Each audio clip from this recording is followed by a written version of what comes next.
play of the game from way down. True, silence. Rainer getting absolutely A team wipe. The living bomb's going. Oh my goodness, the ring. Bombstastic gonna find Rainer.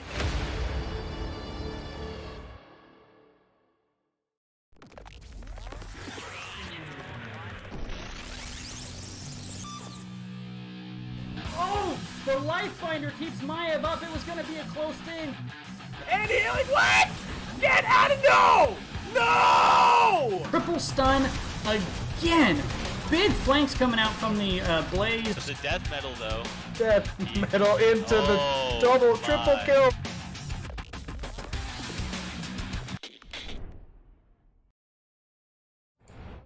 All right, welcome back everybody to the NGS Rewind. I'm your host Arrow, and today I am joined by Ziltoid. Who let this guy in here? I don't Talking know. about Arrow too. Yeah. Right? It's always my show. Wherever I am. That's true. That's true. So we're going to go straight into Heroic. We've got two games featuring Yikes S tier. The first one's going to be with Probe 1. And Ziltoid, I know you cast a fair amount of the Heroic games. So what do you know about these two teams? Yikes S tier is currently placed in first, points-wise. Whether they maintain that position against Celeb Gaming throughout the season, or the remainder of the season, will remain to be seen. But so far, they've taken out teams like Keanu Reeves, who are also sitting up near the top. Probe 1 has had some good matches, but they haven't really been able to secure a ton of major wins in some of their matches. So they're obviously looking to kind of make a bit of a statement here and seeing if they can kind of take down one of what you kind of consider Heroic's powerhouses. But I think it's going to be a tall task. Sure. Okay. Well, let's get into this here. Let's take a look at what the maps were as far as bans here. So we saw the bans from Yikes S tier were Volskaya Foundry and Towers of Doom. We saw bans from Probe 1 being Sky Temple and Tomb of the Spider Queen. And then the selection here is going to be Dragonshire. And we're getting the pings here from Moist Weenus throwing out the bits in chat. Welcome, Mr. Weenus. Absolutely. Weenus always likes to pop in there and make sure he gets his complimentary 69. Ready to have a little fun? And we're also getting a follow from Cubico, I think is how you say it. Is that how you say it? Cubico? Yeah, I think it's Cubico. All right. So let's get this going. So Dragonshire is going to be game number 1 here. And let's hop right on in.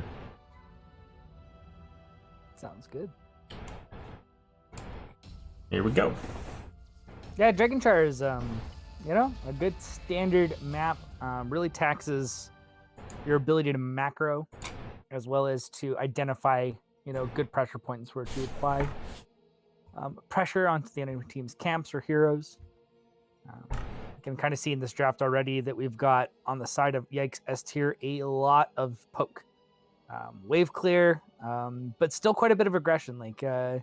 Especially with certain builds, Lunara can be one of those not a bad gank hero because she can keep up with the rotations. She can kind of scout things out, and she's quite decent follow-up to ETC Tyrande engagement, especially as you get into like level 7 and 10. If you go say like choking pollen into leaping strike, it actually becomes a ridiculous amount of damage that she can do in a very short period of time. Yeah, and so we do have the Chen and Murden, both of which have the ability to kind of jump in, but that leaves their backline exposed. So we'll kind of see how that goes for the Jaina and Hanzo. So, all right, game number 1 on Dragonshire. Who do you want to introduce, Ziltoid?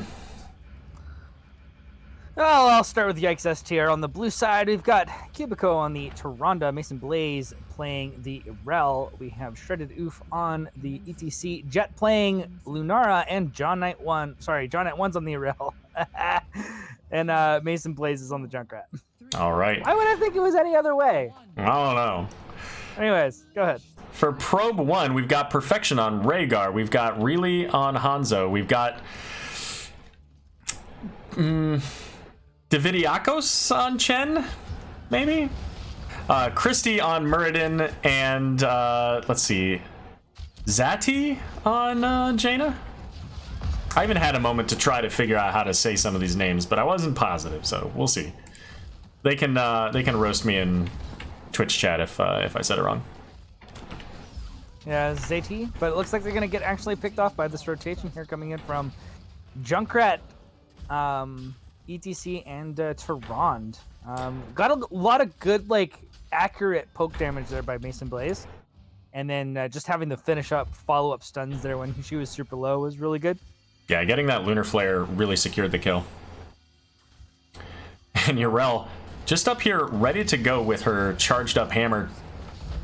Ends up knocking back the Muradin.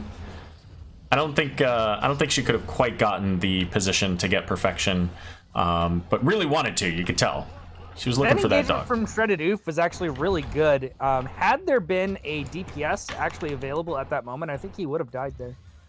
Yeah, it was really close, and if Yrel had the level 7 talent with the charged movement speed, that would have been a kill as well. But we're not there yet. But they get away.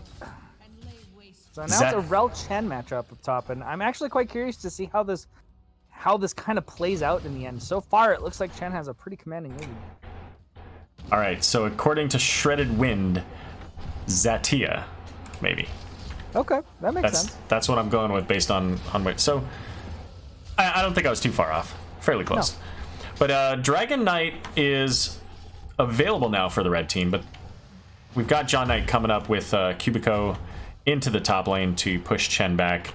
And they do have the Bruiser Camp to provide them some push now in the top lane as well. And yeah, with Junkrat, you're always going to have that ability to kind of stall out that mid part, and they took that opportunity to make sure they cut the camp, and like you said, are pushing that up nicely into the top lane. Well, Cubico says it's something different, so whatever. We'll call it Z, even though there's no Z in the name. The Jaina, there we go. Yeah, XA like that is generally pronounced, I guess, with a Z. I think in Chinese it's almost a Z. Yeah, right.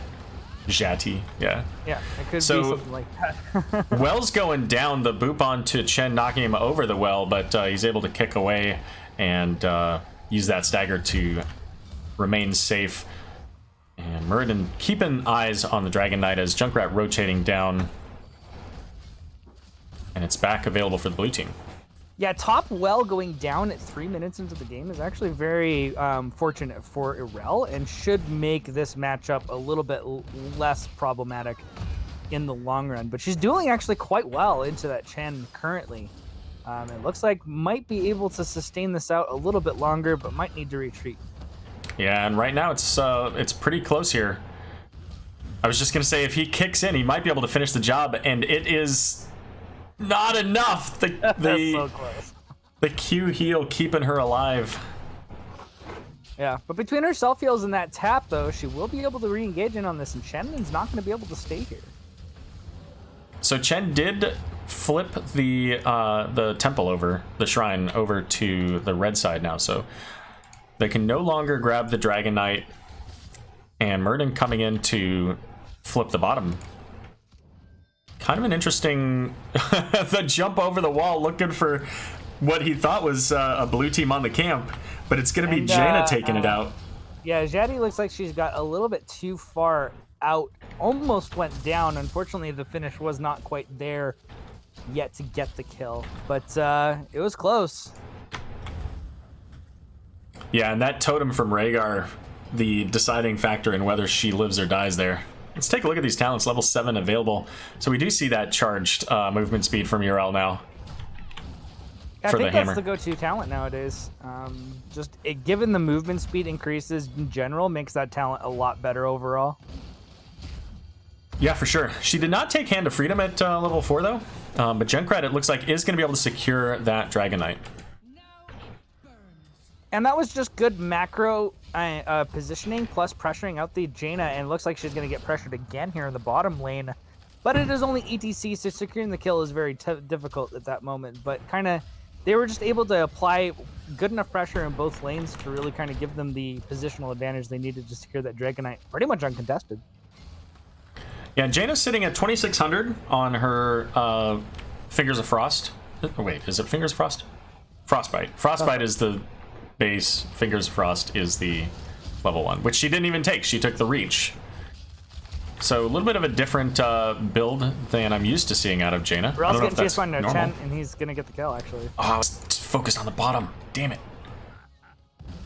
Well, we'll go back to the bottom because nothing exciting is going to happen top now. I mean, it's a good kill and definitely a nice consolation prize for the side of Probe 1, but definitely that Dragonite did quite a bit of work getting both the mid and bottom walls out of the way, and the only well surviving in the first tier of defenses for Probe 1 is in the mid lane. So that's a significant macro advantage that can be exploited by heroes like Lunara and Junkrat. And there's another pick off there in the mid lane onto Jaina. You just really got to watch that aggression. And the amusing thing here is it's not really the Lunara that they're leaning on for these pickoffs. It's really the Junkrat who's been getting the burst damage out needed to get the kills. Yeah, it's really surprising how this is turning out. And, you know, Jaina with that extra range is trying to get her her level 1 or her baseline quest done, and it's not going very well. I mean, she's sitting at 5k now, so she's certainly gone up quite a bit. Level 10's now available, and so that water elemental will definitely help that. So I've seen this build before. Generally, the 13 and 16 are Blizzard talents. So generally speaking, this build doesn't really start ramping up Frostbite until it hits level 10. We're going to see an engagement actually coming on to Chen, and he's actually in big trouble. I think that's going to be a kill, and yeah, it is. They actually clear him out in the top. Yeah, and Christy coming up, maybe seeing if he could try to help, but now he's got to run away from this Urel who can stay on him for the entirety of the map until he gets to a place with some structured defense. I'm also going to point out that Rel did... Oh, what a good slam. Oh, and that Mosh Pit lands on 2, which secures the kill onto both Jaina and Hanzo. Both TPS down, and I don't think Christy's going to be able to get out of here. Wonderful pressure applied, mostly by that Rel getting that jump in, but the follow-up from ETC was absolutely classic. Yeah, and they had them split so that it was just the two of them there along that bottom wall. The squishies, the Hanzo and the Jaina there, I think was the other one. Along that bottom wall, and just gave him the opportunity to get those kills easily. And now Chen's in danger. And this is just being devastating at this point. Chen having to pop the Storm, Earth, and Fire because he was just so low, and the stagger kept him alive, but ultimately would have killed him. Yeah, that was definitely a desperate usage of that ultimate, which is really only going to be good enough to keep him alive and clear out this camp, which is generally not where you want to be using that. Not ideal, but you know what? For a 90-second or so ultimate cooldown, you get to live. So you don't give up the XP, and you remain on the map. So they are still... Kills and camp pressure doing a really good job in making sure that they get another Dragonite. And they've got a Bruiser Camp coming in with them as well in this bot lane, so they're going to have that 20 armor. Urel staying up in the mid lane there versus Chen. Jaina coming in to help out as well. But now she's coming in, and this is not a place you want to be if you're Muradin. And he's popping an Avatar to try to get out. Macro, like, just so well, and it just generates the kills too as well that they need to get ahead. And MSB Christie is definitely going to drop here right on the back line. Fort's going to go down. Dragonite's still extremely healthy. And now we see another engagement onto Jaina, which is going to drop her down. And this keep is in dire straits at this moment. Yeah, with the Bruiser Camp coming in, the Dragon's still healthy for 20 seconds of time. I don't see any way that they don't get this keep. I mean, if they get more kills too, it's not just going to be a keep. And it looks like Hanzo's going to go down here. This keep is dropping fast, but I think they're just going to turn around and go right after that core here.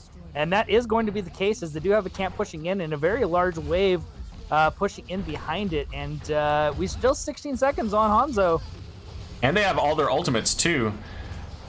Ancestral being used to keep Muradin alive. He throws out that Storm Bolt, but has to go back. The Sacred Ground, I didn't even realize we had it, coming from Urel, and they're melting this core. 30%, 20, and that's going to be game number 1, just under 10 minutes for Yikes.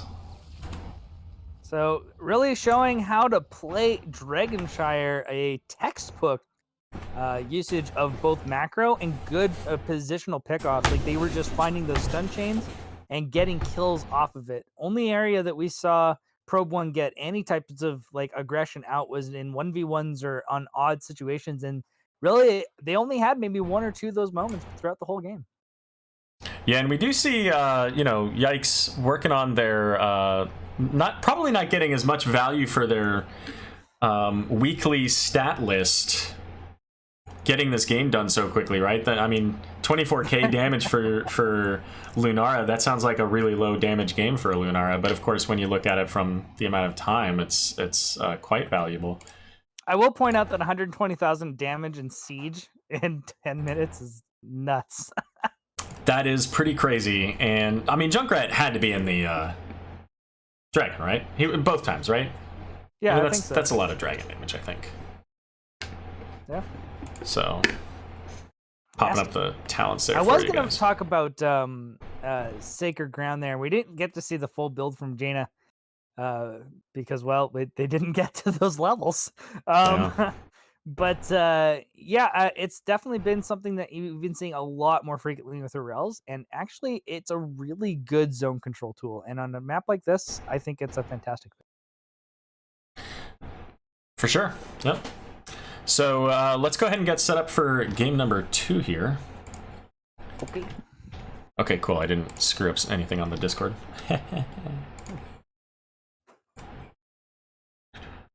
All right, so game number 1 was won by Yikes. Let's see where we're going for game number 2. Game number 2 is going to be on Infernal Shrines, and it was picked by Pro 1. So looking for map pick, advantage in the sense that you get to take them to where you feel most comfortable. But a team like Yikes S tier most likely has practiced most, if not all, the maps to some degree, which means they're going to be coming with their own tools as well. And first pick can definitely bring things along. We'll see if it's an oddball map or if it's going to be something more standard. And I think you want more oddball when you're doing things like that. Yeah, and I didn't mention it in the cast, but I did see it because, as an ETC player, I do this entirely too often. But Cubico bringing up the ETC face melt out of the Lunar Flare stun, of course. A little bit of inter-team trash talk at the end there. It's got to be there. Yep. All right, so game number 2 on Infernal Shrines. I think they're on the correct sides. We'll see what happens when we load this up. So it is Infernal Shrines, which of course is the most played map in NGS. By a lot. By a lot. And sometimes I feel it's a bit of a risk to give up first pick into a map like this, where everyone is pretty practiced at it. But we're going to see Junkrat again from Mason Blaze, which... yeah, I'm pretty sure every cast I've done with him, that's pretty much the only hero he's played. Oh, yeah? Yeah. How did they not start banning it then? I don't know, because it's been absolutely insane. Like, every time he plays that hero. I've actually gone to the point where I watch some of the replays just to see if I can get my own Junkrat to be better. So we do see an Uther tank coming out here on the side of Probe 1. Yep, and I mean, this is the place to do it. And with the Kerrigan, nice enable tool to make it nice and aggressive. So they came in with a strat, which I respect. But let's just get to the introductions here. On the blue side, we have Yikes S tier, Jet on the Rainer, Shredded Oof playing Johanna, John Knight on the Sonya, Mason Blaze playing the Junkrat, yet again, Cubico back on the Toronto too as well. All right. For Probe 1, we've got Perfection on Malfurion. Christie's going to be playing Leoric. Jati is on Vala. Div Yikes is on Kerrigan. And Really on Uther. So yeah, I mean, this is a kind of a classic comp versus something a little bit more new school, if you want to really call it that, as it's still been around for quite a while. D-Shield Kerrigan is going to be pretty good, assuming we get D-Shield, though Divine Storm has been favored by most main tank Uthers in recent patch history. Yeah, and it gives them the lockdown potential, especially having that root, this stun from Kerrigan, and he does go Hammer of the Righteous at his level 1, so he's going to have those more available stuns as well. Or Hammer of the Lightbringer, rather. I do like though that the what we have for a DPS combo on the side of Yikes S tier into this, as both Raynor's got a lot of great self-sustained tools, and he can kind of nerf engage, engage comps using his Q. And Junkrat is very much the same way. He stays at a generally safe range where you can't really get onto him, and has a lot of disruption tools that make engages hard when you're getting hit by mines and running into traps all the time. Yeah, and we see Shreddadoof here posting up to slow down the rotations, and already after the first one, that's causing the Perfection and Jati to rotate extra safely, slowing down that rotation into the bot lane. So John Knight in John Knight fashion is trying to feed as well as he can early, dropping to 30 hit points in the top lane versus Leoric. So I think Leoric wins that overall, right? Doesn't he? Up until 10. Right. Once John Knight has that, once he has Wrath of the Berserker, that matchup will generally go in his favor. So quite a brawl over this camp here.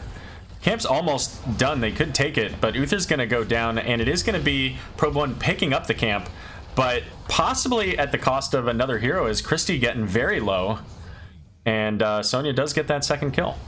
I mean, it was two of the heroes that you can generally kind of forgive kills on, because sometimes that can still kind of win you fights, but unfortunately this was not the case in this situation. And I think that might just have a little bit to do with just how much poke damage they did end up taking on the invade, and they just weren't able to heal it up in a reasonable amount of time to get anything out of it. They did get the camp though. And with that here, we've got the first Punisher coming up, and it's going to be a Mortar Punisher in the top lane. Yikes electing to get right onto their Shaman camp, and it looked like maybe they were going to Pro 1 was going to rotate and get their mid Impaler camp, but passing it by, electing to come up, get onto the point as quickly as possible, other than a short pit stop for mid soak. Yep, we do have Yikes S tier getting with that Sonya onto this in the first place, and Sonya is probably one of the absolute best at clearing shrines and fighting in them as well. It's kind of hard to push her off, but we're going to see everybody poshing down in the bottom lane, in the mid lane part instead, and they're going to clear up this camp here before actually committing to the shrine, and that's going to still give Yikes S tier a slight lead here on the shrine. But now that the camp has been cleared up, they can look to get in on this, but the Lunar Flare going out onto Kerrigan and taking the additional damage there is going to have to push her back, but she's going in anyways, diving right in onto Cubico, but not able to secure the kill. Really having to pull back as well now, as both of them are very low on their health bars. Yeah, it's we do have W. We're going to be going for Frost or multi-shot build Vala, and her damage to actually like kill in burst windows is not as good as say Q build tends to be. So we're gonna see another re-engagement coming here after everyone got the opportunity to heal back up, and they're actually putting a lot of pressure on John Knight, and he's gonna go down. We are still at 36 minions, and that means it's probably gonna get cleared up but they might lose Shreddadoof here. No, he uses his trait to get out. Junkrat should be able to snipe those last two though. Certainly, yeah, I was going to say, certainly going to try and manages to get him off of the grenade explosion on the front line of Probe 1 there.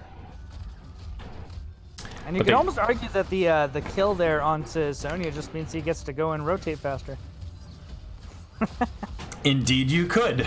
And they are going to go ahead and start working on this invasion camp in the middle, as Probe 1 having to clear up the Punisher is able to clear it up before it actually finishes any of the structures. So both of those towers sitting at about half.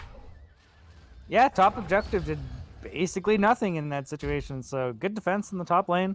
Getting that pick onto John Knight was definitely fortuitous for them, at least as far as being able to get an effective defense. And they're back in the lanes here trying to match everything up, and we're sitting pretty much dead even at this moment. Leoric, it looked like, was maybe trying to walk in and stall out the pickup of that bottom camp, but really just took a bunch of damage for that effort and didn't quite get onto the circle. Yeah, he's not going to be able to walk in on Sonya and Johanna and easily steal that without taking some sort of punishment for it. Yeah, we did see a lot of pings going out calling for the attack onto Vala, but not quite able to make it there in time before she just vaults her way to safety. So Cubico, way out ahead of his team, is going to just walk over here and start this camp. And, I mean, it's pretty aggressive. I'm a little bit surprised here. They're on even talent tiers. And now they're going to get caught here as Probe One coming into the fight with all 5. But it's a 5v5 at this point. Concussion Mine on the ground there, able to provide some disengage if necessary, or potentially even boop one of those low health squishies right into a death zone. Yeah, Shredded Oof positioning was right where he needs to be to make sure that his backliners can't get dove on. And he made sure that that Condemn got maximum value there, and they really just couldn't do anything after they dropped the initial stuns. And so, again, trying to keep up with these rotations. They're very similar in XP now. Both teams very close to level 10. And Shredded Oof here, setting up again, delaying that rotation, causing Probe One to go all the way around, or at least some of the members of Probe One to go around. And level 10 is now available for Yikes. We have Wrath actually available for Sonya in the top lane, and even without it, we can see that John Knight has pretty much taken control of this top lane. Yeah, having to use the tap there for Leoric, and we've got Probe One in the bot lane trying to clear up the minions that are coming in onto their fort. We've got Yikes getting their Shaman camp in the top lane, and that's going to be available at a perfect time as the bot lane shrine is coming up. Ping's coming out onto the Leoric. It looks like he might have wanted to go in for an aggressive move, but seemingly a bit of split minds there, as they didn't really have everyone in place to make anything happen. So they're just going to back out of there. And Leoric's not exactly the easiest character to gank anyways. Yeah, and Leo this time setting up, much like Johanna did earlier, to make sure that the enemy team can't come in. So they will get the Shaman camp out onto the board to try to counter the Shaman camp on the top, and Leo's going to clear up that top Shaman camp. But already 10 defenders going over for Yikes. Yeah, I mean, really, Raynor, Junkrat, and Sonya are fantastic clear on this. Enough so that Shredded Oof can just sit in a nice sentinel position and make sure that no easy rotations comes onto their team. Although I would say that they didn't really, Probe One didn't come in aggressively. It seemed like they were looking for the backliners, which I think might have been a bit of a mistake. So we see a disengage, we see a tap, and with 32 on the shrine, I mean, it's just pretty much a done deal. This is almost certainly going to go to Yikes S tier, and they're going to pick off 1, maybe 2 here. Let's see if the aggression from Sonya is enough. Big Twilight Dream for the defense there, though. Sonya just whirlwinding up, getting lots of healing back, and the Condemn coming out, ultimately going to throw them onto the Concussion Mine, which is going to boop them away. So Yikes is going to come down here with their Arcane Punisher and get to work on the bottom fort. Probe One's really feeling the effect of the Sonya here, who is actually at 20,000 damage, the second highest in the game, slightly behind Vala. And we see a nice engagement, kind of started off by the Punisher, but again, no one quite in position to super capitalize off of it in that situation. And I think that's just going to be a fort and then a clear out. We do see Entomb getting dropped onto the backliners, but it might get turned around on him. But here comes the re-engage from the Kerrigan, seeing if he can get on top of Jet, which he does. There's the 2 follow-up stuns, and that's actually going to be 2 kills. Maybe even more here. So a 3-4-0 in kills, but they do lose the fort thanks to the value of the Punisher. And of course, Mason Blaze in the middle, continuing to get value on the structure here. Sonya soaking up in the top lane. So XP very similar right now. Even with those kills, there's 3 kills to 4. It looks like a much closer game on paper than it almost feels like. It feels like Yikes is really ahead in this game, but on paper, it doesn't really look like they have been. I think they're significantly ahead in the macro, and I would call them kind of pressure points in the game so far have been going in their favor. Despite getting those kills, which were much needed by, although we're going to see an engagement here actually coming onto Jaddy, and she's going to try to back out in time. Then counter engage, dropping onto Jet, but he's going to survive. There goes the Riptire to see if he can actually secure any kills, but no, Uther's still alive, not anymore. He does go down. and I think MSB Christie might also be in trouble. Shredded Doof is really low, and so is Jet. He doesn't get engaged upon, and he does get hit by the follow-up stun, and that's going to be a kill. 1 for 1 so far, and Kerrigan's just trying to unleash on that backline, and now Sonya's going down. And that's actually, I think, the first sign of real life that we've seen from Probe 1 so far in this game. The point I was trying to get at before was, so far they only got consolation prizes and kills, but that was a good, counter engagement. Absolutely, and it all started with Johanna coming in onto their, trying to invade onto their camp with the Uther, the Vala, and Malfurion, but they made the counter engagement very quickly, kept Vala alive, and got some kills out of it. So, that boop. That boop is Kerrigan's absolutely toast. devastating. I don't think there's any way you can get out of here, and that's going to be a kill. And that's going to turn things around. The Kerrigan was causing some real problems here. It is still double support on the Vala, so I do think they're going to be able to get out of this, although Perfection luckily had the wall disappear in front of him, so he could walk through it. But there goes the Vala anyways. And we did see some value coming out from Leoric in the top lane, getting that fort down to about half health. And here he comes into the team, trying to mitigate the damage from Yikes, slow this down a little bit, because they have no damage in this mid lane.